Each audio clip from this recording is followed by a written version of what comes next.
Нет, брат, это ширк деп айқайлаған біреу мешіттің ішіне ше. Мысалға ше, жария өшіп келеді, алыстан түбінен түрі көрінбейді біреу ше. Еще орысша. Орысша да менің мағыз айтып отырмын. Нет, это брат, ширк дегенде жария өшіп кетті. Мен қай жерде қателесіп кеттім. Умраға бару арманым еді. Гештальт деген арманды орындау ма? Иә, гештальт деген кішкентай кезінде бір нәрсені қалап, соған қолың жетпей жүреді. Сіз креативный болмай қалдыңыз ғой. Гештальт деген сөз сұрауға. Ой, қазір күнде бір сөз шығып жатыр ғой. Енді әзілдер негізі жақсы ғой, бірақ діни әзілдер кішкене не дейді, белгілі бір деңгейде сараптаудан өту керек та. Енді өтіп жатыр, өткендер ғой енді бұлар. Бірақ айтқым келетіні, діни әзілдердің салдары өте жауапкершілігі жоғары да. Оның үстіне уже жасың да кеп қалады, балаң деген сияқты, әйелің деген сияқты, отбасың деген сияқты болған кезде сен кішкене түсіне бастайтын сияқтысың. Кез келген нәрсені айта бермеу керек екен. Сосын бір өкініштісі, сіздер мысалы қазір бір нәрсені ойнауларыңыз мүмкін. Ол эфирге шығады, бір каналдарға шығады, ютубта сақталады, бірақ ол өшпейді. Сен кейін оны түсіну мүмкін қате екен. Бірақ өкініп қанша өшір деп айтсаң өшіре алмайды, өйткені ол үлкен организацияның каналы. Сондай стереотиппен қарады. Негізі ораза тек күнін кешірілу үшін емес қой. Өйткені ләалләкум таттақун дейді. Сен тақуалыққа жетерсің дейді. Оразаның мақсаты басқаша еді негізінде. Ол дамыту. Енді осы үлкен бір дінді былайша айтқан кезде беделін төмендету үшін олармен бір текетіреске барудың қажеті жоқ дейді. Ол үшін соларды келемеждеп суреттер салу, қазір мем деп айтады ғой, мем қылып тастау, соның өзі жеткілікті болды. Сол үшін қазір батыста христиандық идеологияның үлесі өте төмен. Қалай деген бол, қалай болады екен деп, Дінде қалдырамыз ба десекші. білмеймін, ешқандай комментарий айта алмаймын бұл мәселеде ше. Ассалаумағалейкум, құрметті көрермендер. Бұл бізде әлі подкасттың аты қойылмады, подкасттың әзілге реакция діни әзілдерге реакция деп атайтын. Осы қазір шығарып жатырмыз атауын. Діни әзілдерге реакция бағдарламасы. Бүгін бізде қонақта Нұр Мубарак университетінің магистранттары, түлектері десек болатын шығар. Түлектері. Қазір мешітте. Нұр Мубарак мешітінің найым имамы, Нұр Мубарак мешітінің ұстазы. Және Нұр Мубарак жамағаты, иә? Жоқ, университеттің түлегі? Иә, университеттің түлегі екен білем ғой. Мешітке бұл кісінде қатыстырайын деген болса. Жамағат. Діни маман ғой бұл кісі. Алдыңғы шығарылымды көрген болсаңыздар, біз діни әзілдерге байланысты шекараларды, махр мәселесін, соның ішінде одан бөлек әзілдеу формулаларына байланысты өмірлік әзілдерді қалай шығаруға болады деген сияқты бірнеше мәселелерді көтергенбіз. Көрмеген болсаңыздар, барып көріп қайтсаңыздар болады сол шығарылымда. Бүгін тағы да солай басқа тақырыптарды да қозғаймыз осы айналада, осы тақырыптар аясында. Қалай қыламыз? Бірден мүмкін әзілден бастаймыз осы жолы. Әзіл көруден. Содан бір тақырып шықсын. Или бірден настроение түсіп кетуі мүмкін ба қазір әзіл? Көрейік қалай ол. Көтеруге байланысты болу керек қой. Жалғастырамыз. Өзінің жамағатына сенімін жоғалтып алған имам. Ей, уаллахи солай жазылған деймін, сенбейтін есмін Аллах. Күлуге де барған. Құдай сақтасын. Бұндай болып қалуды Құдай сақтасын. Алдың шығарылымда да осындай бір әзілмен бастайық. Осы сөзі бар, иә. Бұл енді жоқ, негізі өте әдемі әзіл. Маған хабарлауы қызық қой шынымен де. Елестетсең қиын ғой негізі. Сенбей жатса. Ой алла. Солай жазсын. Сізге ұнаған сияқты бұл әзіл. Мен наоборот ойлағам, бұл ең реакция білдіртпейтін әзіл болады деп ойлағам ғой негізі. Жоқ енді. Мен қиям просто. Елестету қиын да андай. Иә. Өмірімен салыстырып отырсың. Әзілмен уағыз айтып отырсың сен. Қайда. Бірақ бұл негізінде анау сомнениемен қарап тұрсыз. Сәләфи деген топ, сәләфия дейді ғой, сәләфилер, уахабилер. Солар ғой дәлел сұрап, қайта-қайта ше, бір-біріне сенбей. Ондайлар уахабистердің арасында көп көргем. Бір-біріне сенбей. Это в хадисе брат пришло деп жаңағындай ше. Бірімен келіспей ондай болған негізінде. Жамағаттың арасында. Бірақ имам бір нәрсе айтып тұрған кезде қасарысып тұратын сәләфилерді естігенбіз. Қасарысып біз мысалы бір мәселе айтқанда, нет, брат, это ширк деп айқайлаған біреу мешіттің ішіне ше. Мысалға ше, жария өшіп келеді, алыстан түбінен түрі көрінбейді біреу ше. Еще орысша. Орысша да менің мағыз айтып отырмын. Нет, это брат, ширк дегенде жария өшіп кетті, мен қай жерде қателесіп кеттім. аят дұрыс аудармай барады деп еді. жоқ енді ол оказывается ол андай бір сәл ауру кісі екен да, ауру бар адам екен да. Ол аны вообще мен тыңдап отқан жоқ, ол өз бетімен сөйлеп отқан адам екен да. сосын бірдей көріп отырмын зумда отырса сондай менің айтып отқан нәрсеме комментарий емес екен да ол. Сондықтан иә бұндай болмаған шығар оқиға. Жамағат сомнениемен қарады дейсің. қырсын алла сақтасын. Жамағат сомнениемен қарағаннан бөлек енді жалпы кейбір енді өкінішке орай кейбір кезде жеткізе алмай қалатын нелер болады ғой енді, өзін айтқысы келетін, сондай кезде бір қосып жіберетін бір сөздер болмаса бұндай нәрсе болмайтын шығар. Ондай оқиғалар болды ма жалпы, бір ойларыңызды дұрыс жеткізе алмай қалған моменттер деген сияқты? Мешітте ма, жұма уағызында деген сияқты ма? Болды ғой. Жауапты кезеңдерде ғой көбіне, жамағат, үлкен жамағат қайтып жатқан кезде. Енді сөйлем дұрыс құралмай қалады да, ойындағыдай. Біраз айтам деп тұрасың, бірақ сөз саптауың сәл. Оның үстіне қазір проблема сол жаңағыдай осылай отрывоктармен қиған кезде де кейде бір несі жоғалып кетеді ғой. Мағынасы кетіп мағынасы кішкене өзгеріп кетуі мүмкін сияқты. Иә. Енді кейде бәрібір филолог емеспіз, арнайы тіл, қазақ тілі маман емеспіз, бірақ тіл осы қазақ тілімен жеткізіп отқандықтан кейде қателесіп кететін кездер болады. Енді мен өзімде бір уайымдағаннан бір қателесіп кеткен кездер болмаған екен, бірақ жеткізе алмай қалған кездер болған. Себебі айтқан кезде өзің ойлайсың ғой, бір керемет айтқың келеді, керемет жеткізгің келеді, бірақ ойыңа бір сөздің бір ғана синонимі келіп тұрады да, басқа синонимдер келмейді ғой. Сол сөзді бірнеше рет қайталап жіберетін кездер болып қалады. Енді ол жамағатқа кейде естіп отқан адамға ол тұрпайы тиеді ғой. Сондай кездер болады. Миыңызда әдемі құрастырылып тұрады да, ауыздан шыққан кезде ол басқа сөздермен шығып кетуі мүмкін ғой. Өкінішке орай. Жәке, не дейсіз бұл әзілге байланысты, немесе жалпы осы? жақсы айтылған сияқты барлығы. Енді былай ғой, тағы да осы типте әзілдер бар ма? Бір жоқ сияқты. Қандай типтегі? жалпы осы молда деген имамға сияқты. бар ма? Бар ма? Онда соның бәрі біткен екен, бір осы молдалармен әзіл деген мәселеде бір қорқып қояйық деп. Осы әзіл, мына көре салайық онда бірден. Сонымен тамашалаймыз достар, өте креативный молда. О, молдеке, мына ораза қысса өтіп жеңіл кетті негізі, Изи кетті ғой, брачка. мына сіздің уағыздарыңызды тыңдап көру керек еді, осы қашан келсем болады? Кешкі 8-де стримға кірсейді. Креативный дейді енді.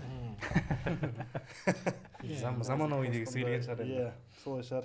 Тым қатты әсерлеп жүрді ғой. Бірақ енді имамдардың, молдалардың стримде отыратыны да өтірік емес қой енді қазіргі таңда. Иә, ол мен айтқым келеді, ол креатив емес, ол заманауилық қой енді, тек қана просто жалпы техникаларды қолдана алу. Немесе өзіне берген мүмкіндіктерді қолдану. Ол креатив, ол басқа мәселе ғой негізі. Бізде Изи деген сөз айтып отыр ғой. Изи деп па. Енді Жалпы жалпы наизи кетті дейді. Кеше болды осы әзілдің кеше басқаша нұсқасы. Кеше неге барып умраға барып бір гештальтым жауып келдім дейді. Сондай несі болды. Енді Умраға бару арман еді, гештальт деген арманды орындау ма? иә, гештальт деген кішкентай кезінде бір нәрсені қалап соған қолың жетпей жүреді де. сіз креативный болмай қалдыңыз ғой. Гештальт деген сөз сұрап. Ой, қазір күнде бір сөз шығып жатыр ғой. Иә. Ана просто сол ойлаймын, гештальт деген ол кішкентай кездің нәрсесі емес пе негізі? Негізі көбіне солай сияқты, иә. Кішкентай кездің умраға алады ма екен деймін ғой? Жоқ, гештальт деген кішкентай кезіміз, ол бізде мысалы университетте психологияны өтті ғой. Сол кезде түсіндіреді. Кез келген адам бір нәрсені орындаймын деп айтып, соны орындаймын алса, сол гештальт жабылмады. Ол жерде ол сіз кішкентай боласыз, жас боласыз, оған байланысты емес. Енді менің айтқым келетіні жалпы енді әзілдер неге жақсы ғой, бірақ діни әзілдер кішкене не дейді, белгілі бір деңгейде сараптаудан өту керек та. Енді өтіп жатыр, өткендер ғой енді бұлар. Бірақ айтқым келетіні діни әзілдердің салдары өте жауапкершілігі жоғары да. Неге? Өйткені кезінде бұл діни әзілді, әсіресе молдалармен, имамдармен әзілдерді кәдімгі құрал, қару ретінде қолданды. Мысалы, кезінде орта ғасырларда, жалпы кейінгі совет өкіметінің кезінде қандай жаңа союз құдайсыздар жаңағы құрылымы союзы осындай атақпен топ құрылды. Олар жаңа безбожие дейтін газет шығарды. Ол газет жаңағы журнал шығарды. Ол журналдың негізгі мақсаты имамдар, жаңағы діни адамдарды жамандайтын комикстер, немесе соларға үстінен әзілдейтін комикстер болды. Және ол кәдімгі идеологиялық құрал болды. карикатуралар ғой. жаңағы карикатуралар болды. Ол одан бөлек именно осы қазақ қоғамында, әсіресе қазақ қоғамында жаңағы молданың айтқанын істеген істеме, немесе молдаларға байланысты көптеген әзілдер де шығып бастады, өкінішке орай. Енді сондықтан бұл әзілдің салдарын қарау керек. Себебі мынау жайдарман болсын, діни емес, жалпы интернет арқылы контент жүргізетін адамдар ол ісінің салдарына қатты мән беру керек қой. Өте қатты мән беру керек. Неге? Өйткені ол адам бұрынғыдай емес, қазір 3-4 адам секілді отырып сол жерде қалды емес. Ол нәрсе айналып келе береді, ол нәрсе сақталады, ол нәрсе мыңдаған адам көру мүмкін. Сол мыңдаған адамның жүрегінде қандай салдар қалдыру мүмкін, сол нәрсені жақсы сараптау керек. Діни әзілді, әсіресе имамдармен әзілде осы нәрсені қарау керек. Біз не дейді, имамдар дегенге әзілдемен бізге әзілдеуге болмайды деген нәрсені айтқымыз келмейді. Біз де адамбыз, біз де өзі ара әзілдейміз. Мысалы мен Мержанға әзілдеу мүмкін, Бәкеңе әзілдеу мүмкін, Бәкеңе әзілдеу мүмкін, маған әзілдеу мүмкін. Ол басқа мәселе. Ал қоғамның арасында ол адамның беделін төмендету ол басқа мәселе.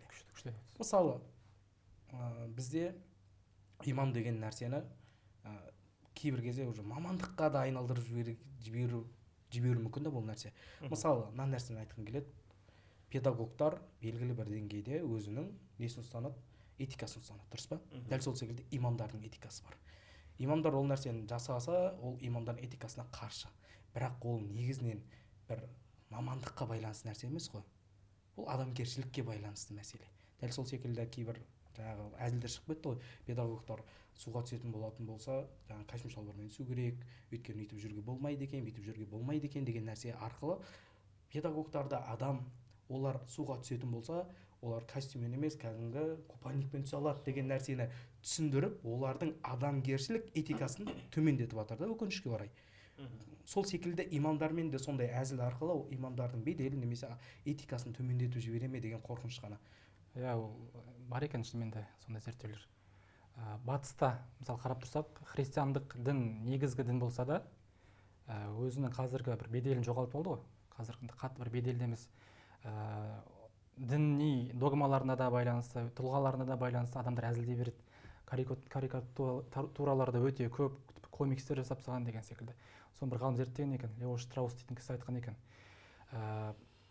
Дінсіз қоғам көбейеді ғой. Дінсіз қоғам көбейеді, бірақ бұл жерде үлкен бір дін бар да. Енді осы үлкен бір дінді былайша айтқан кезде беделін төмендету үшін олармен бір текетіреске барудың қажеті жоқ дейді. Ол үшін соларды келемеждеп суреттер салу, қазір мем деп айтады ғой. Мем қылып тастау, соның өзі жеткілікті болды дейді. Сол үшін қазір батыста христиандық идеологияның үлесі өте төмен, сырттай айтылса да. Дәл сол нәрсе Қазақстан елінде де іске асып жатыр дейді. Имамдар, сосын жаңа күшті айттыңыз, ұстаздар деп. Осы екі тұлғалар туралы әзілдер қазір көбейіп жатыр. Сол себепті олардың қазіргі беделдерін де түсіріп жатыр.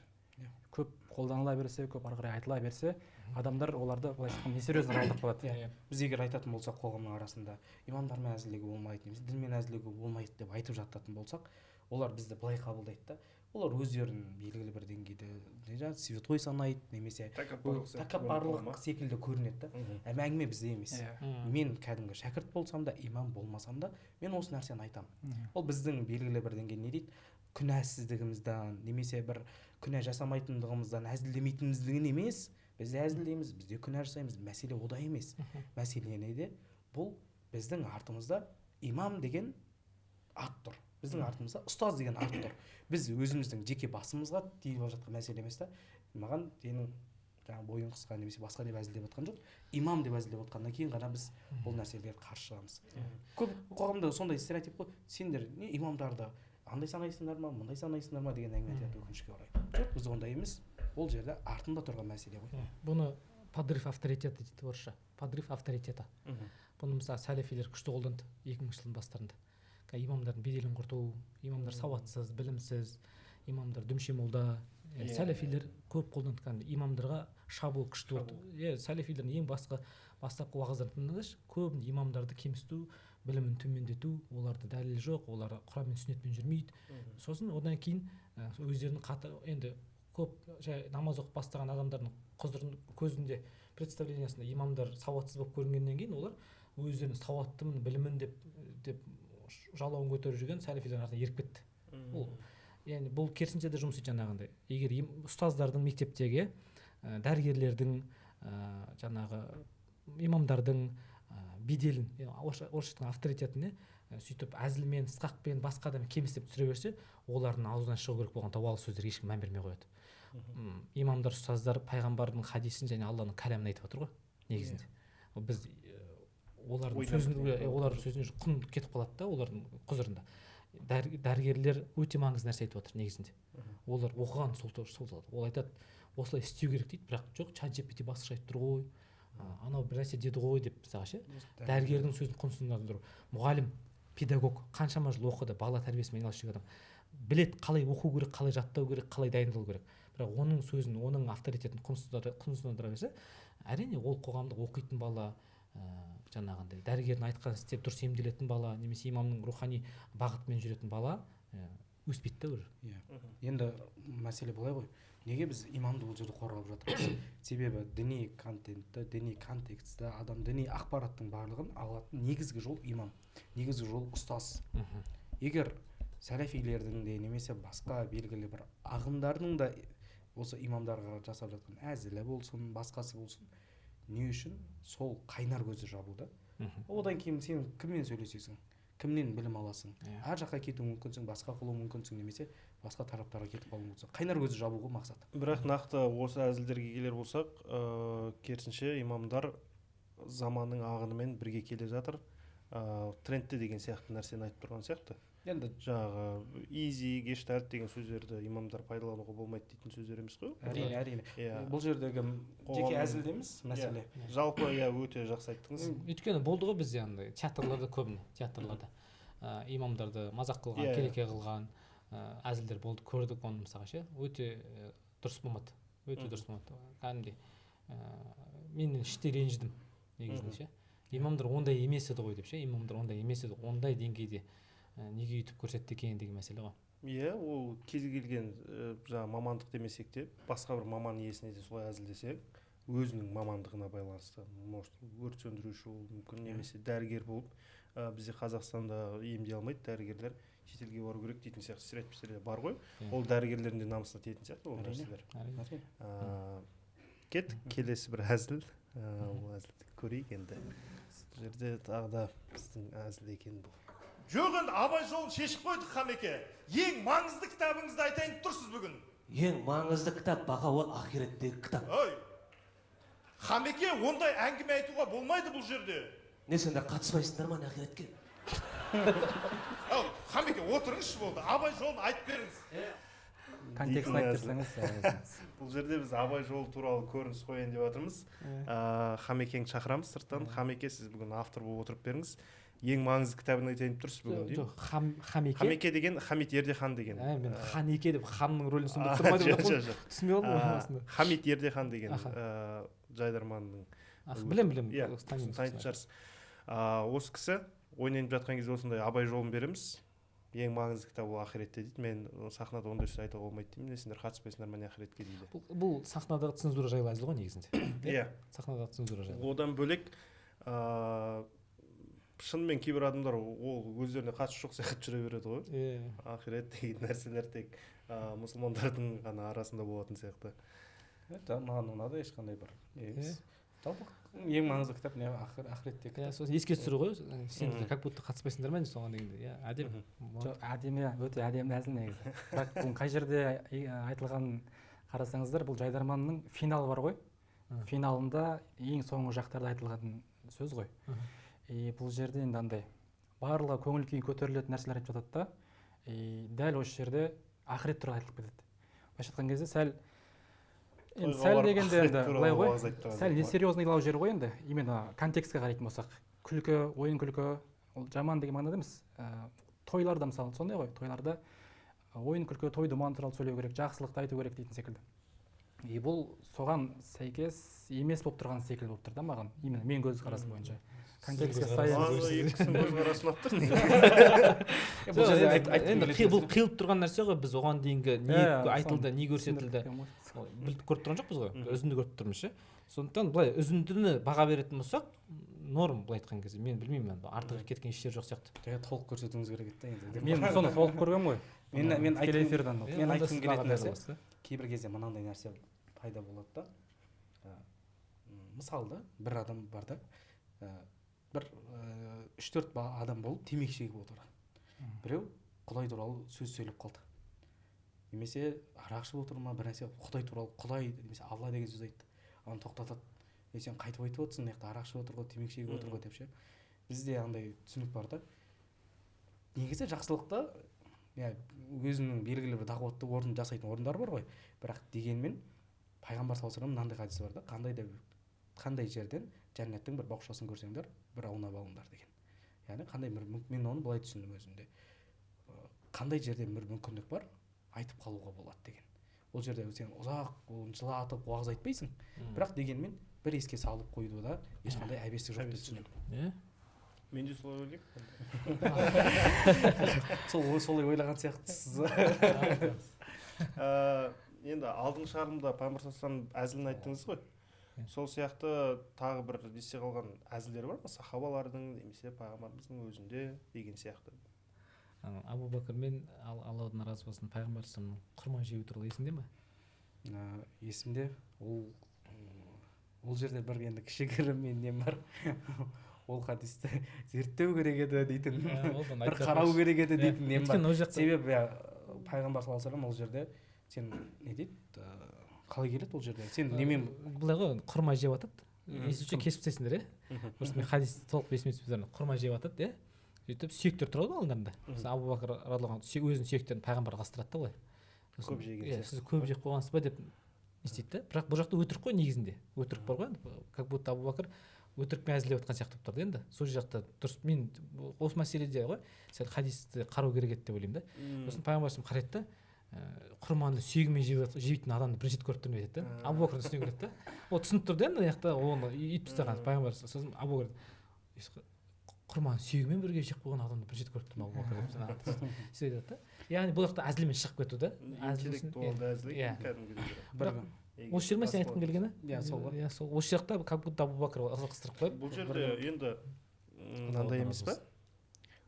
Бұлай егер ысырып қоятын болсам, оны сіз де көріп тұрсыз, басқалар да көріп тұр ғой бұл жерде. Оның менің айтайын. Жоқ, пайғамбар көрген жоқ ғой. Жоқ, ол жерде менің айтқым келетін пайғамбар саллаллаху алейхи вассаламның сөзі деп айтылып жатқан, сен оны дәнегімен бірге жеп қойдың ба деген сөзде менің мәселемше. Жоқ, дәнегімен жеп қоятын адамды бірінші рет көріп тұрмын деп айтты да. Енді сол дәнекпен ол жерде дәнекпен желінбеді, ол жерде өтірік қосылып кетті ма деген мәселе да. Пайғамбар саллаллаху алейхи вассаламға бір кісі келеді, бір әже келеді тағы да. Пайғамбар саллаллаху алейхи вассаламға, я Расулалла, маған дұға етіңізші дейді. Мен жәннатқа кірейінші дейді. Сол кезде пайғамбар саллаллаху алейхи вассалам, әжелер жәннатқа кірмейді дейді. Ана кісі енді жаңағы несеп көңіл босап жатқан кезде барлығы жәннатқа қыз күйінде, жас күйінде кіреді дейді. Бір күні пайғамбар саллаллаху алейхи вассаламға бір сахаба келеді да тоқылдатады. Я Расулалла, кірсем бола ма дейді. Кір десе, толығымен кірейін ба, жартылай кірейін ба дейді. Сол кезде пайғамбар саллаллаху алейхи вассалам әзілдеп, толықтай кірсей деп жауап берген. Осындай сахабалармен пайғамбар саллаллаху алейхи вассалам алдында осындай әзілдер бар. Жалпы әзіл деген ол сіздерге қалай, бір тәкаппарлықтың белгісі сияқты көріне ме, әлде бір кішіпейілділіктің белгісі сияқты көріне ме? Әзіл деген нәрсе.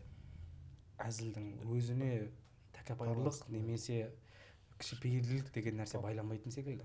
Мысалы, кез келген нәрсе. Мысалы, сіз сөз сөйлесеңіз тәкаппарсыз ба, кішіпейілсіз ба? Мәселе олай емес қой. Сөздің мағынасына байланысты, контекстіне.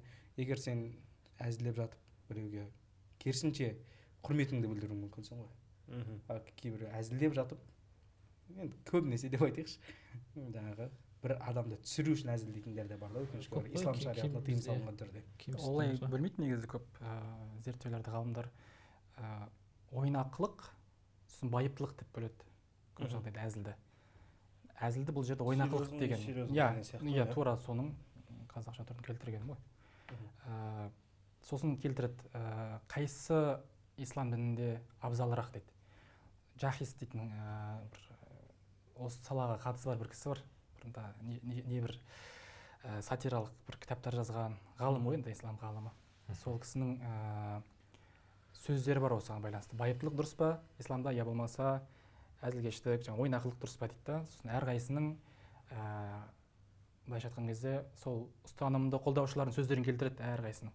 Әзіл жақсырақ, өйткені ол жерде жүрек жібиді, адамдар бір-бірімен жақсы араласады. Байыптылық жақсы, өйткені ол ақиқатқа жақын дейтін секілді біраз келтіреді. Соңында айтады, менің бұған қатысты ойым мынандай дейді. Екеуі де жақсы шығар, бірақ көп әзілдеуден гөрі көп байыптырақ болу дұрысырақ дейді.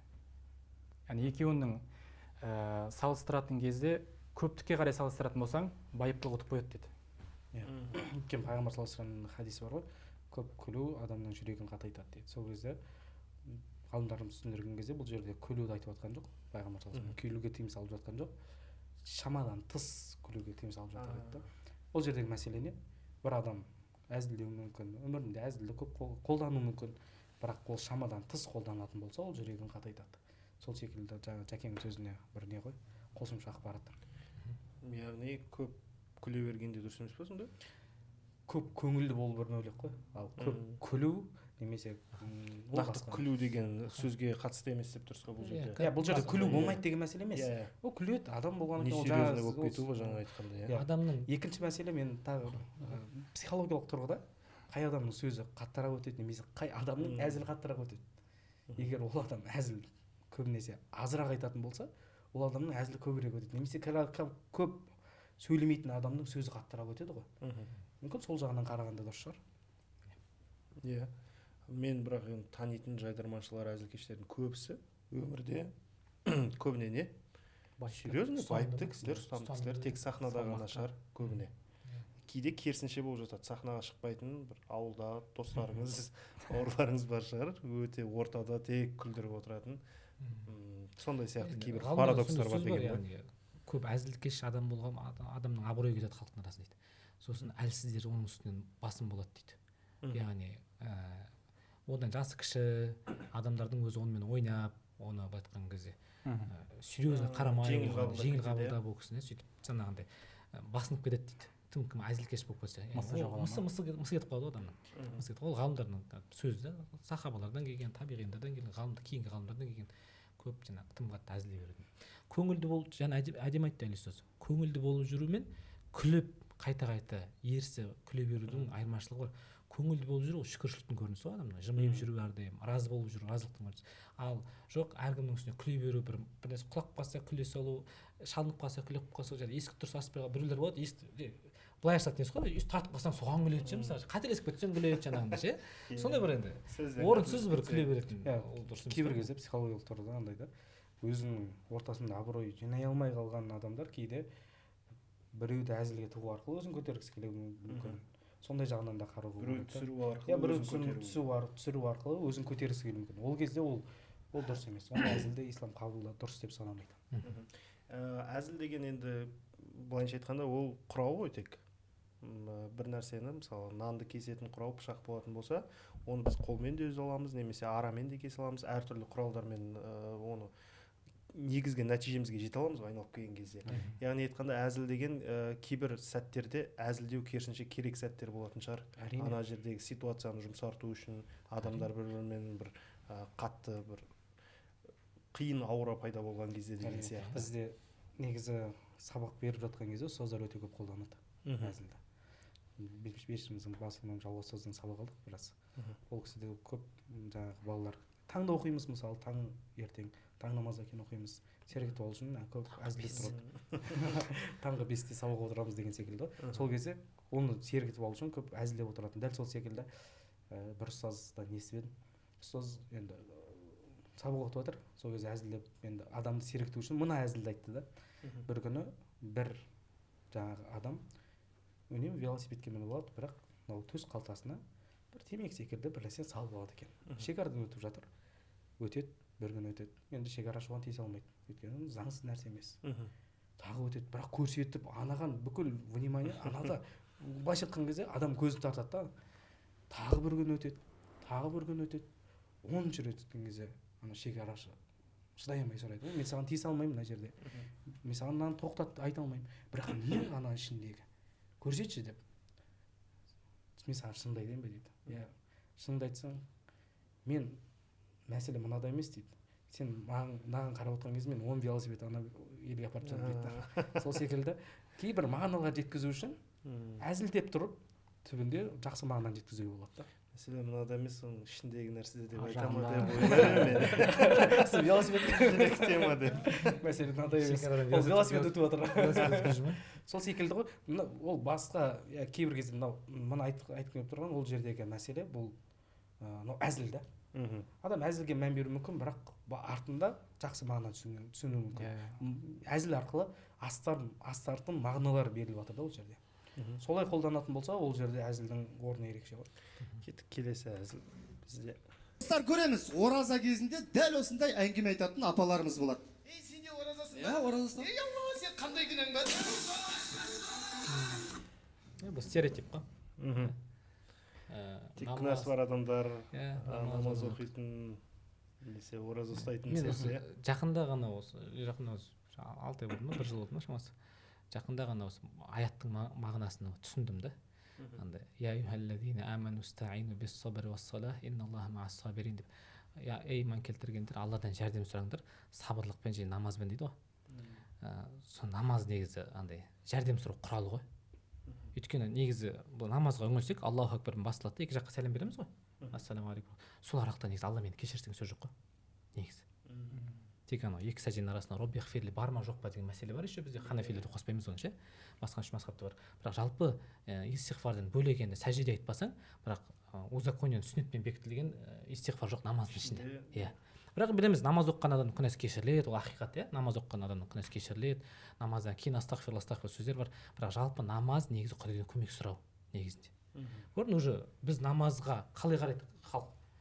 Типа намаз оқыса, ол күнәһар, күнәсі көп болып кетті, сосын күнәсі тәубе ету керек. Не үшін намаз оқып жүрсің, сен күнәң көп қой. Не үшін ораза ұстап жүрсің, сен күнәң көп қой. Күнәң жоқ қой деген сияқты мысалға, күнәң жоқ қой деп ше. Сондай стереотиппен қарады. Негізі ораза тек күнәні кешіру үшін емес қой. Өйткені ләалләкум таттақун дейді. Сен тақуалыққа жетерсің дейді. Оразаның мақсаты басқаша еді негізінде. Ол дамыту. Иә. Әрине ораза ұстаған күнәсі кешіріледі, ақиқат, бірақ екінші жағынан ол ораза Құдайдың бұйрығы ғой. Алла бұйырды бітті, иә. Ол тіпті күнәсіз адам болуы мүмкін, ол айтты ма істеліну керек болды. Пайғамбар саллаллаху алейхи вассаламда да күнә болған жоқ қой.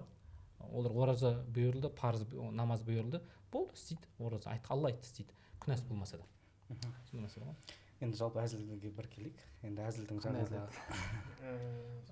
сенің күнәң жоқ қой. Ораза. Оның жаңағы айтқан әзілдің жеткізу стилі кішкене дұрыс емес. Жаңағы әйел адам болып киіну деген мәселе. Екінші мәселе қоғамда қалыптасқан стереотип. Негізгі мынандай нәрсе айтқым келеді, осы сәтті пайдаланып отыруға деп па. Жалпы негізгі намаз, зекет, қажылық барлығының түбін қарайтын болсаңыз, Алла Тағала Құран кәрімде не дейді намаз жайында? Инна-ссолата танха анил фахшай уал мункар. Ұятсыз және жаман іс-әрекеттерден намаз тыяды дейді. Ал пайғамбар саллаллаху алейхи вассалам ораза туралы не дейді? Егер де кім ораза кезінде біреу оған келіп тиісетін болса, жаман сөз айтатын болатын болса, ол оған мен оразамын деп айтсын дейді. Яғни жаман сөзден, жаман іс-әрекеттерден ораза тыйып тұр. Қажылық туралы не дейді? Қажылық туралы Құран кәрімде кімде кім қажылық ететін болатын болса, фәлә руфаса вәлә жудула вәлә жидаля фил хадж. Ол жерде оған не істеуге болмайды? Жаңағы адамдармен жаман мәміледе ұрысып керіс жасауына болмайды дейді. Енді қарап тұрсаң, барлығының артында белгілі бір жамандықтардан тыйып тұр да. Енді қоғамда қалыптасып кеткен, сен жас баласың ғой, не күнәң бар деген мәселе ғой. Мәселе күнәда емес. Бұл қоғамның тыныштығы мен бірлігі және сол именно сол айтып тұрған адамның амандығы және соның отбасының амандығы үшін жасалған нәрсе да, мысалы қарап тұрсаң. Егер бір адам намаз оқып, ораза ұстап, ол жамандықтан тыйылса, ол бір қазір соңғы кездері байқадыңыздар ма, осы 2 айдың ішінде ма жолда бір-бірін ерегіс қап, бір-бірін ұрып өлтіріп қойғандар бар. Дұрыс па? Енді қараңызшы, дәл сол адам ораза ұстап, пайғамбар саллаллаху алейхи вассалам айтқандай істеді, сенікі дұрыс деді. Болды, кете берді. Бір адам тірі қалып тұр да. Яғни, егер ол адам ораза ұстап, намаз оқып, қажылық жасап, жамандықтардан тыйылып тұрса, онда ол адам біздің қанымызды төгуден сақ болып тұр. Біздің әйел бала шағамыздың, біздің қызымыздың арын төгіп зина жасаудан сақ болып тұр да. Яғни бұл жерде белгілі бір деңгейде қоғамның тыныштығы жатыр артында. Тек қана күнә емес та бұл жерде, сен неге күнә жасаған жоқсың ғой деген мәселе емес. Күнәні Соны алдау. күнә жасамау керек деген мәселе ғой. Мәселе ғой. Сол нәрсені айтқым келеді. Иә, бұл жерде енді әзіл керісінше форматта құрылады ғой. Жоқ, бұл жерде мәселе Иә. қоғамдағы стереотипті айтып жатырмыз. Ал әзіл, енді әзілге келетін болсам жеткізу несі солай ғой. Ал енді жаңағыдай бұл не дейді? Жиза дейді. Ол өмірде болып жатқан, өмірде келтірілген нәрсені дәл солай қойып берген болды. Бағанағы әзілдер сияқты ғой. Иә. Мынадай бір әзіл. Соңында батадан дәметіп тұрған аруақтар. Ал енді Асқайыр береке өзің атасын берші. Құдай берсін, кем қылмасын. Дастархан байлығымызды аумин. Кеттік. Мыналар тағы бізді тастап кетті ғой. Дейтін әзіл. Типа аруақтар бізді дұға қоспадыңдар деп Иә, күтіп тұрды да, аналар қоспай кетіп қалды. Аналар тағы қоспады ғой бізді дейді.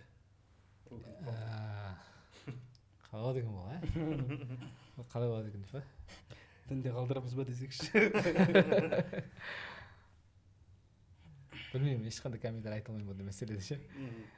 Маған қатты ұнаған жоқ негізі. Жалпы әзілде маған ұнаған жоқ, әзіл. Енді әзілдің не дейді?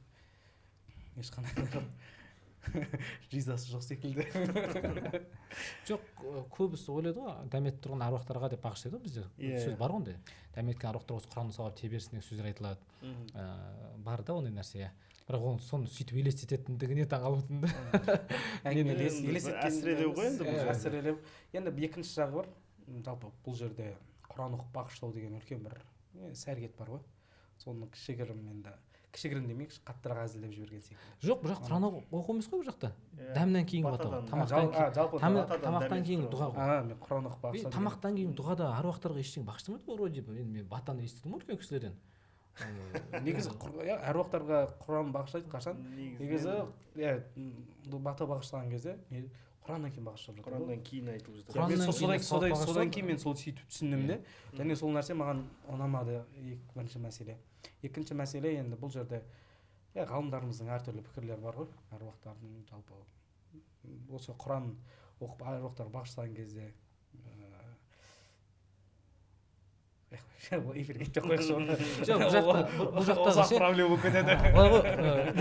Үлкен кісілерге сын айтылып тұр ғой. Яғни дәм қайырған кезде дұғаларыңа аруақтарды қосып айтсаңыздаршы деп айтқысы келіп тұр ғой негізінде. Бірақ негізінде иә, бірақ біз енді қазақ қай қазақ Құран оқуды тастап қойды. Қай жерде Құран оқылмай қалып жатыр. Біз 5 уақыт намаздан кейін Құран оқып жатырмыз мешітте. Құдай астырды Құран оқылып жатыр. Аруақтар айтылып жатыр. Мен білмеймін бұл жақта. Енді дәмнен кейін бір кісілер егер жаңағындай асымызға адалдық, басымызға амандық болсын, дастарханға береке берсін деп тірілерге дұға жасап кетіп жатса, онда тұрған айып жоқ қой негізінде. Әбесі жоқ қой негізі. Енді бұл команданың ойы қалай болған білмеймін, енді бірақ басқа жалпы бұндай әзіл естісе мен былай түсінер едім. Бұл қоғамда дәметкен аруақтар деген түсінік бар, ол дұрыс емес түсінік деген нәрсені түсіндіру үшін осындай әзіл айтқан секілді көрінеді. Қоғамда мысалы Құран оқып дұға бағыштап соның сауабы барады дейтін адамдар бар. Ол дұрыс емес қой деген мәселеде дәл осыны әзілді айтатын болса, адамдарға сондай ой алып келуі мүмкін деген нем бар. Мен жаңағындай ойладым бұны көрген кезде. Дұға айтқан кезде аруақтарды қоспай жүрсіңдер қазақтар, ұмытпасаңдаршы деп қоспасаңдаршы. Сондай мағынада болған сияқты. Сол мағынада сияқты. Бірақ негізі келесі шақырайықшы.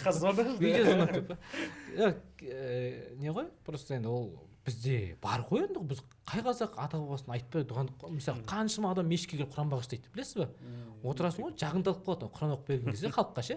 Сосын ренжимін жастар келсе, өзің оқып үйренсейші, өзің оқып үйрен, сен өзіңді дұға жасай аласың.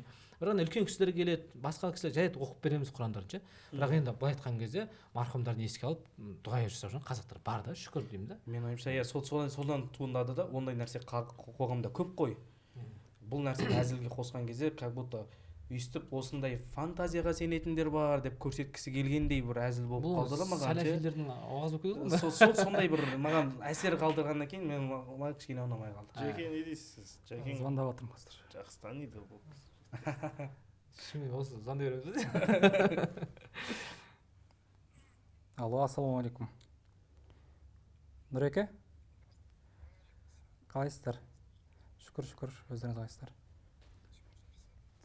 Боссыз ба? Мына жақта сіздің бір шығармашылығыңызды талқылап жатыр едік жігіттермен. Жігіттер дегенде өте абыройлы имамдар Нұрмарак мешітінің. Сол сіздің мына шығармашылығыңыздағы бір әзілді тасталқан шығарып, дұрыс емес дейтін пікір айтты.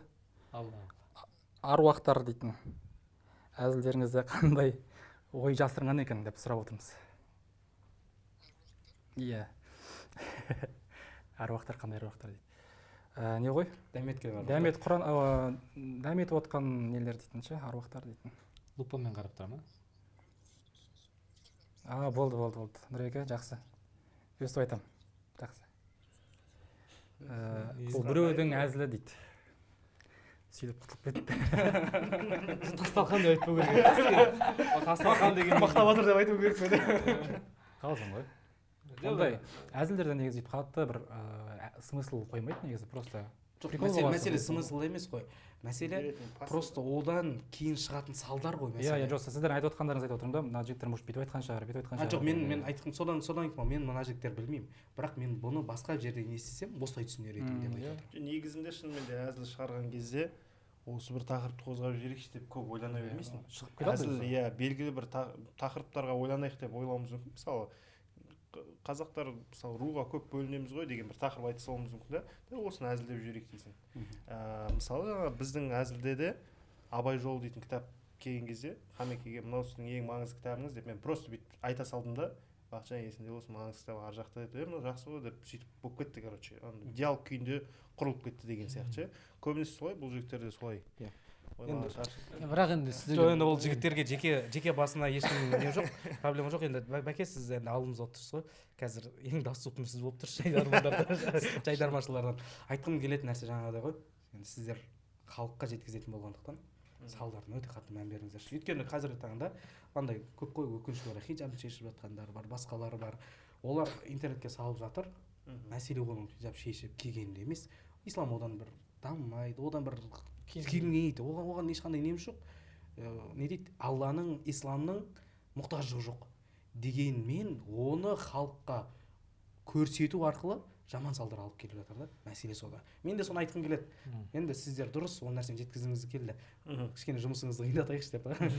Просто салдарына қаттырақ мән берсеңіздер деген мәселе ғой. Енді күніміз қараңызшы, сіз де біз де бәріміз Алла тағаланың бір дінінде, бір қызметінде болғымыз келеді ғой негізі. Енді сізге осындай үлкен бір мүмкіндік беріліп тұр екен, сіз сол жерде жақсы салдарын қалыптастыратын нәрсе арқылы сауап жинай аласыз. Өткен жол Тимур сөз әдемі айтты негізінде. Хиджабта қыздардың публично хиджабын шешуі негізі көп мұсылмандардың көңіліне теді. Ол көңілге теріп, онда атеистің өзі тұр. Неприемлемо ғой, обидный нәрсе ғой дейді. Бір чувство верующим ойнау ше. Сол секілді діни мәселелерде ше, мен мысалы сіздер итак сценарий жазып беріп жатсыз сіздерге. Әзілдеріңіз белгілі цензурадан өтіп жатқан болса, неге дұрыстап ойланбасқа деймін да. Мысалы қоғамдық мәселе, қоғамдық мәселе. Мақыр видеосы да қойсайықшы. Жоқ, қоғамдық мәселе айтасыздар, көп қоғамдық мәселе, проблемаларды, айыптарды, қазақтың өш жерін түзесек, жастардың мына жерін түзесек, үлкендердің мына жерін түзесек деген ниетпен да. Сондай мақсатты түрде сауап аласыз ғой сол ниетіңіз үшін. Иә. Бізде енді айта салайын, біз ойнап жүрген кезде Рамазан Файлов деген кісі болды, редактор, жоғары деген редакторы, әлі де редактор, үлкен ойындарда. Одан бөлек тағы да біраз редактор ағаларымыз бар, Есет, Бекзат деген сияқты, әрі қалада, региондарда деген сияқты. Негізінен өте діни тұрғыдан жақсы қарайды ол кісілер. Себебі редактор түсінікті ме? Дұрыс редактор бар екен білем. Бірақ сіз айтып отырсыз, жазған кейбір әзілдер спонтанно шығып береді деп ше. Мен айтатынмын, әзілдер мақсатты түрде шықса сауап алатын едіңдер да. Жоқ, діни әзіл емес, міндетті дүние қарапайым. Қазақтың проблемасы. Жаңағы анау НДС-ті жығып жатқан мысалға халықтық қой, ол айтыстың да мағынасы сол еді ғой. Айтыста да халықтың мұңы айтылып, бір кемшілігін түзеу немесе халықтың ішінде болған бір проблеманы көтеру ғой негізінде. Неге біз КВН жайдарманның сахнасын сондай мәселе көп қолданбасқа? Я білем, ол бар ондай әзілдер, социальный әзілдермен бар білем. Бірақ әрбір әзіл ойланып бапталса, тек қана анау халықты бір жарып жіберіп очко жинау үшін емес, бір мазмұнды, мағыналы, бір қоғамдағы бір айыпты түзейтін әзілдер болса мен ойлаймын сауап болады деп ойлаймын. Менің айтқым келген нәрсе, біз жаңа эфирден көріп жатырмыз мыналарда. Эфирге шықпайтын, редактураға келетін өте көп әзілдер бар. Осы тақырыпта тіпті жаңа сіздер айтқандай мүмкін діннен шығып кететін дейді әзілдер бар шығар ішінде кейбір. Өте қорқынышты небір әзілдер бар деп жатқаным ғой. Редакторлар негізі оның барлығын өткізіп жатқан жоқ. Өте реткі өткізеді. Тіпті кейбір командалар редактордың келісімінсіз де ойнап жіберетін кездері болады. Анау халыққа нәпсінің несінен шығар, енді ол жаңа күлдіру үшін ғой, ол жерде де мақсаты сол ғой. Бір осыны жаман көрсетіп қалайыншы деп ойламайтын шығар ол кісілер. Бізде де солай болды. 2024 жылы финалда ұтылып қалдық. 3-ші орын алдық та. Сол кезде Сырма Өзхан деген айтыскер ағамыз келіп, олар чемпион болып бір командаға ойнап. Сол кісі бір жақсы нәрселер айтып кеткен, жаңа сіз айтқан тура. Сендер бүгін ұтылған үшіңдер, негізі мақсаттарың дұрыс болды деп. Одан кейін барып мақсат қою, белгілі бір әр әзілден кейін бір нәрсені жеткізу деген сияқты бір ішімізде ой пайда болды. Айналып келген кезде ол нәрсе бірден пайда болмайды деген ғой. 3-4 жыл жүргеннен кейін басында сен күлдіруге ғана тырысасың, барынша күлдіргің келіп тұрады. Себебі енді негізгі шарты күлдіру ғой, жайдарман. Бал жинау ғой. Иә, ұпай жинау, кейде қазылар алқасына ұнау үшін ойнауы мүмкін, немесе көрерменге ұнайтын нәрсе айтып жіберуі мүмкін. Бірақ кейін келе, кішкене өсе келе, белгілі бір дәрежеге жоғары лигаларға бөлінеді бізде енді. Сондай бір үлкен лигаларға жеткен кезде уже сені қандай да бір аудитория, ол 10 адам болуы мүмкін, ол 200 мың адам болуы мүмкін, разница жоқ. Қандай да бір аудитория көретінін түсінген кезіңде, оның үстіне уже жасың да кеп қалады, балаң деген сияқты, әйелің деген сияқты, отбасың деген сияқты болған кезде сен кішкене түсіне бастайтын сияқтысың. Кез келген нәрсені айта бермеу керек екен. Иә. Алла разы болсын. Соңғы бір әзілді көре салайық. Ал жақсы. Көреміз Арабиядағы мектеп. Ал балалар оқып болдыңдар ма? Иә, апай. Мен сабақ бастаған. Оқып болдыңдар ма дейді, намаз оқып болдыңдар ма дейді. Иә, оқып болдыңдар ма дейді. Онда сабағымызды істейік дейді. Бұл жайдарманда әзілде слом деген нәрсе, белгілі бір нәрсені ойлатып отырып, басқа нәрсеге алып кету ғой. Енді оқып болдыңдар ма деген сабақты айтасың ғой, көбіне мектепте деп тұр оның үстіне. Иә. Сондай бір әзіл. Жақсы. Енді жалпы бізде Нұрмаракта дәл сондай. Нұрмарактағы жиза намаз оқып енді кейде сабақтардың арасында 10 минут үзіліс, намаз оқып алады. Оқып болдыңдар ма, бастайық. Әзіл адамның иманына әсер етуі мүмкін ба ол? Өзінің иманына адамның? Жалпылай әзілдің енді не дейді? Былай ғой, әзіл деген нәрсені ішінен қарау керек та. Ал өзі мысалы сіз жаңа мәселе сөз адам иманына әсер ете ме деген. Оның көптігі, аздығы, қалай болғандығы, қалай айтылғандығы, кімге айтылғандығы, дұрыс айтылғандығы, дұрыс емес айтылғандығына байланысты. Егер шариғатқа сай емес болған әзілдер болатын болса, иманына тікелей әсер етеді. Тіпті кейбір әзілдер болуы мүмкін, ол адамды мұсылмандық күйден шығарып жіберетін әзіл мүмкін. Ол иманға не только әсер етеді, ол тіпті мұсылмандыққа шығарып жібереді. Қалай? Құдайдың айтқан нәрсесін әзілге айналдырып жүр. Мысалы, аят түсті. Оларға бұл нәрсе айтылған кезде, олар былай жауап берді. Біз тек қана әзілдеп, біз жай ғана ойнаған едік қой деп айтты дейді. Бірақ олар немен әзілдеп тұр? Құранмен, негізбен, дінмен әзілдеп тұр да, пайғамбармен әзілдеп тұр. Ол тек қана әзіл емес, ол жерде истегиза болып тұр да, қалай? Келемеш деп жасап тұр. Дәл осындай нәрсе болатын болса, ол иманына тікелей әсер етеді. Және шариғаттың қойған бірнеше шарты бар әзілде. Сол шарттарға дұрыс емес әзіл дейтін болатын болса, міндеттерді ол иманға әсер етеді. Керісінше жаман әсер етуі мүмкін. Ал енді ол жақсы әзіл болатын болса, жаңағыдай, біреудің көңіліне жақсы болатын болса, енді ол иманын көбейтеді деп айта алмаймыз, бірақ сауап алады. Белгілі бір сауап алуы мүмкін. Енді сіздер пайғамбар саллаллаху өзі әзілдеген, сахабалар да әзілдеген деген сияқты айттыңыздар ғой. Яғни біз жалған айтпай, шариғат шеңберінен шықпай әзіл дейтін болсақ, ол сүннет болып санала ма? Пайғамбарымыз істеген іс ретінде. Бұл ғалымдарымыздың көзқарасының әртүрлілігіне байланысты ғой. Енді бір ғалымдарымыз айтады, пайғамбарымыз саллаллаху алейхи уассаламның кез келген ісі сүннет деп айтады. Пайғамбар саллаллаху алейхи қандай іс-әрекет жасаса да ол сүннет болып есептеледі деп айтатын ғалымдарымыз бар. Бірақ өкінішке орай ол аз ғалымдарымыз. Өкінішке орай демейік, енді аз көзқарас. Көп көзқарас бұл пайғамбар саллаллаху алейхи уассаламның сүннеттері деп есептелінбейді. Мысалы, пайғамбар саллаллаху алейхи уассалам 25 жаста үйленді ғой. 25 жаста үйленіп, өзіңізден 15 жас үлкен қыз алу сүннет деп айта алмайсыз ғой. Дәл сол секілді пайғамбардың адамдық деңгейде жасаған іс-әрекеттерін сүннет деп санамайды көп ғалымдарымыз сүннет деп есептемейді. Егер адамдық деңгейде болған іс-әрекеттер болатын болса. Мен бағана бір сұрақ қоямын деп ұмытып кеттім, сонымен аяқтасақ болады екен. Карикатура жайлы айтылып жатты ғой бір жерлерде. Қазір мемдар бар ғой, Инстаграмда, ТикТокта, WhatsAppта бір-біріне жіберетін. Ол қаншалықты оның күмі бар ма ол нәрсенің? Енді заңды түрде ол нәрсе жақын уақытта шыққан сияқты, менің естуім бойынша басқа адамның түрін пайдалану. Стикерлер ма? Стикерлер, иә. Стикерлер. Ана үстіп тұратын ердаған президент, иә. Ол анда егер адам ол нәрсенің таралуына үйтіп өзінің қолдануына қарсы болса, ол іштей ренжитін болса, ол адамның хақысына кіру да. Сондықтан иә, ол адамға егер Режеп Тайып Ердоған сөйтіп өзінің стикерін әр жерде таралып жүріп, орынсыз қолданып жүргенде ренжіп тұрса, ақиретте ана таратып жүрген адаммен екеуінің арасында мәміле болуы мүмкін. Түсіндің ғой? Ақиретке қалады бұл мәселе. Ал егер жоқ бір мемдер, стикерлер ешкімнің көңіліне тиген жоқ. Керісінше орынды қолданылып жатса, оны айыптауға енді хақымыз жоқ та. Сондай мәселе бар. Просто стикерлердің түрі бар ғой көп-көп. Соның ішінде андай түрлері бар да. Тісі жоқ біреу айналып тұрады дейтін секілділер бар. Тісі жоқ? Иә, тісі жоқ бір мысалы бір баланың стикерлері болады. Күліп тұрады, иә. Адамдар оны жіберген кезде оның үстінен кішкене болсын күліп жібереді да. Оны әшейін жібере салмайды күлкілі болған үшін. Ана стикерге де қызық, ана стикердің өзі қызық болған үшін, андай күлкілі болған үшін сақтап алған ғой негізі. Сол жағынан да проблемалар болады. Иә, просто андай бір адамдар бар, мысалы үсіп тұрады жаңағындай ше, келістің ба дегенде үсіп тұрған адам деген сияқты. Мысалға ше, енді ол егер адам өзі ше, лично мысалға ше, оның өсіп тұрған картинкасын әлемде таралып жүргендігіне ренжімесе, онда тұрған не бар деймін да. Егер ол айып емес, просто келістік болды деген сияқты мысалға ше. Ол бір күлкі мағзақ қылған жоқ ешкімді, келістік деген сөздің орнына сол картинканы қолдана салды деген сияқты ше. Мен оған бір үлкен бір андай болмайды, харам деген үкім айта алмайды екенмін ше енді ол. Оны зерттеу керек та бұл мәселеде ше.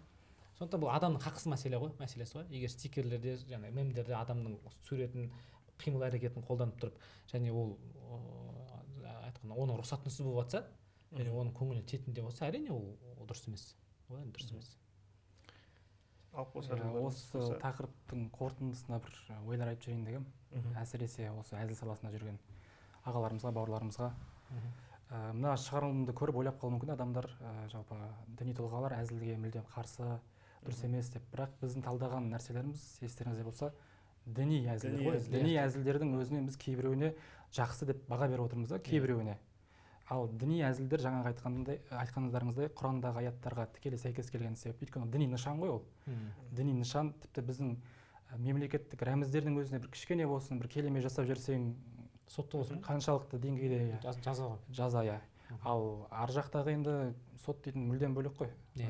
Сол үшін діни салаға, діни қызметкерлерге, діни сондай ритуалдарға байланысты әзілдерді мүлдем ойнамай-ақ, оның сыртында рұқсат етілген тақырыптар өте көп. Соларды пайдалана берсеңіздер, тіпті оны дұрыс бағытта, дұрыс ниетпен істесеңіздер, ол үшін де сауап алу мүмкіндігі, ықтималдығы бар. Сосын бір өкініштісі, сіздер мысалы қазір бір нәрсені ойнауларыңыз мүмкін. Ол эфирге шығады, бір каналдарға шығады, ютубта сақталады, бірақ ол өшпейді. Сен кейін оны түсіну мүмкін қате екен. Бірақ өкініп, қанша өшір деп айтсаң өшіре алмайды, өйткені ол үлкен организацияның каналы. Сөйтіп сен ар жаққа барған кезде де ол сенің артынан барып тұру дейтін ықтималдықтары бар. Немесе кейде жаңағыдай бір парольны ұмытып қалса мүмкін просто. Сақталады. Интернет барлығын есе сақтайды дейтін сөз бар ғой. Сондықтан қиметті есеп ауыр болды сол кісі. Барынша діни тақырыптардан былай деп көп деген әзілдер саласы толып тұр негізі зерттеп қарасаңыздар. Оны діни призмамен қарасаңыздар да көп жерде рұқсат бар негізі. Соны біліп жүрсек. Немен әзілдесең әзілде, дінмен әзілдеме дейді ғой енді жалпы. Көп нәрсе бар ғой әзілдейтін. Жаңағы мысалы әдемі кетті негізі. Мемлекеттік рәміздерді қорлау, мазақ қылу, үстінен күлу қаншалықты дұрыс емес болса да, мысалы біздің заңнама бойынша қорғалады ғой. Сол секілді Алла тағала да өзінің қасиетті деп білген, адамзатқа хақ деп білген кәләмі, Құран, оның пайғамбары, сол пайғамбардың мирасқорлары ғалымдар, ғалымдардың кітаптары, солардың сөзін жеткізіп жатқан ұстаздар, цепочка ғой. Соның барлығы Құдай үшін Алланың құзырында өте маңызды ғой.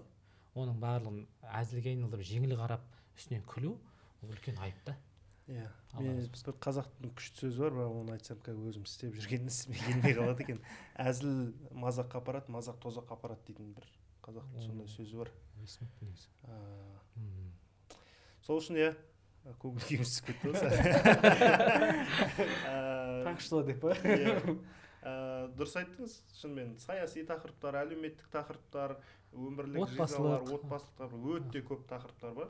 Жалпы енді жайдарманда ойнап жүрген адам ретінде жайдарманда ол тақырыптар көп қозғалады. Мынау жаңа өзіңіз де айтып қалдыңыз, 99% басқа тақырыптар ғой негізінен. Иә. Кейде ғана осындай әзілдер болады, соларда бір бүгін тез шығады ғой просто. иә, шынымен де оңай шығады осындай тақырыпқа әзілдер. Өйткені авторлар көбейіп кетеді ол кезде. Шайтан бәрі көмектесіп жүреді. Үшеу болып отырып жазасыңдар ғой әзілді. Сол Ол кезде команданың әр мүшесінде үшеуден болады, сонымен өте көп болады ғой олай. Рахмет сіздердің бүгінгі осылай ой пікірлеріңізді, көзқарастарыңызды айтқандарыңызға, сұрақтарға жақсы бір толыққанды жауап бергендеріңізге, тақырыптарды аша алған сияқтымыз енді менің ойымша. Көрермендер ол жағын пікірге жазсаңыздар болады. Келесі шығарылымдарда қандай әзілдерді айтсақ болады, оны да жазсаңыздар болады. Жайдарманда көрген әзілдеріңіз болса, қандай сұрақтарды қойсақ болады, ұстаздарға қандай тақырыптарды талдасақ болады. Арнаға лайк басып, пікір жазып, жазылып қойыңыздар. Рахмет сіздерге. Бүгінгі шығарылым ойдағыдай өткен сияқты. Алла разы болсын. Жақсы, сау болыңыздар.